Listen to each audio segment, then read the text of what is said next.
மாண்புமிகு தமிழ்நாடு முதலமைச்சர் போற்றுதலுக்குரிய கழகத் தலைவர் அவர்கள் ஈரோடு மாவட்டம் பெருந்துறையிலிருந்து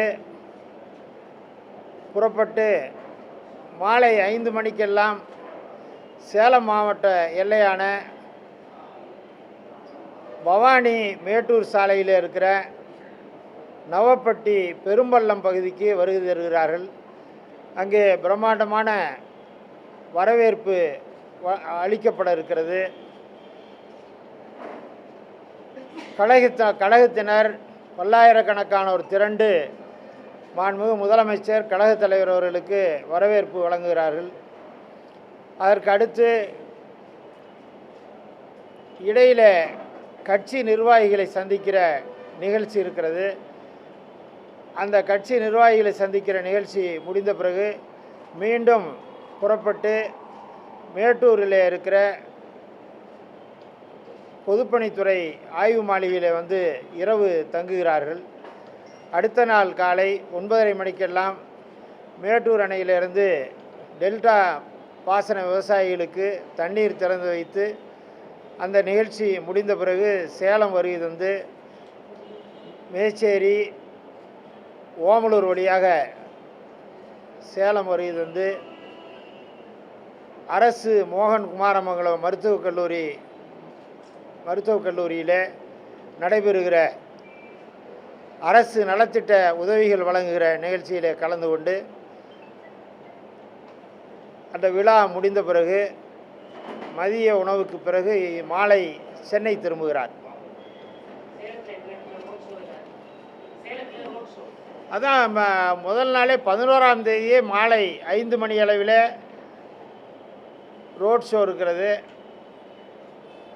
பவானியிலிருந்து மேட்டூர் வருகை தருகிற வழியில் பெரும்பள்ளம் பகுதியில் பிரம்மாண்டமான வரவேற்பு வழங்கப்படுகிறது.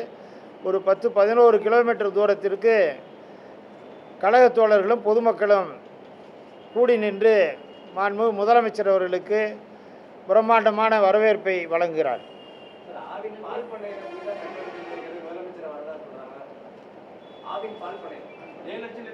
அது ஒரே இடத்திலே மாண்புமிகு முதலமைச்சர் அவர்கள் அடிக்கல் நாட்டுவது, புதிய பணிகளை தொடங்கி வைக்கிறது, முடிவுற்ற பணிகளை தொடங்கி வைக்கிற நிகழ்ச்சி எல்லாமே ஒரே இடத்திலே அரசு மருத்துவக் கல்லூரியிலேயே தொடங்கி வைக்கிறார்.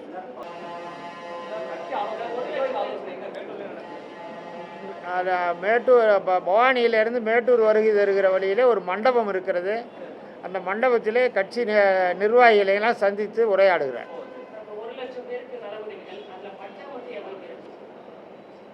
பட்டா ஒரு சுமார் 75,000 பேருக்கு பட்டா வழங்கும்.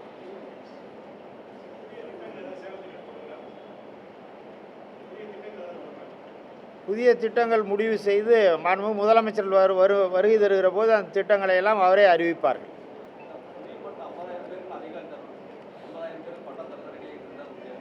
ஒரு 1,01,000 பேருக்கு நலத்திட்ட உதவிகள் வழங்கப்படுகிறது. அதிலே பட்டாவும் சேர்த்து தான் அந்த எண்ணிக்கை வருகிறது. எனவே 70,000 பேருக்கு மேல் பட்டா வழங்கப்படுகிறது. 11 மணிக்கு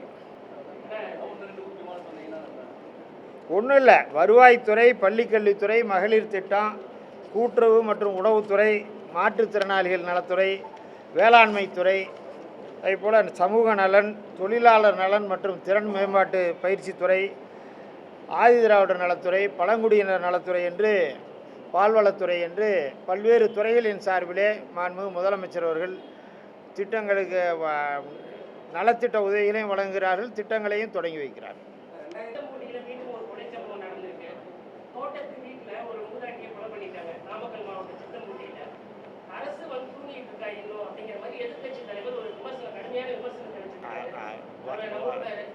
வழக்கமாக எதிர்க்கட்சி தலைவருடைய இருப்பை காட்டிக்கொள்வதற்காக எதையாவது சொல்லி கொண்டு தான் இருப்பார்.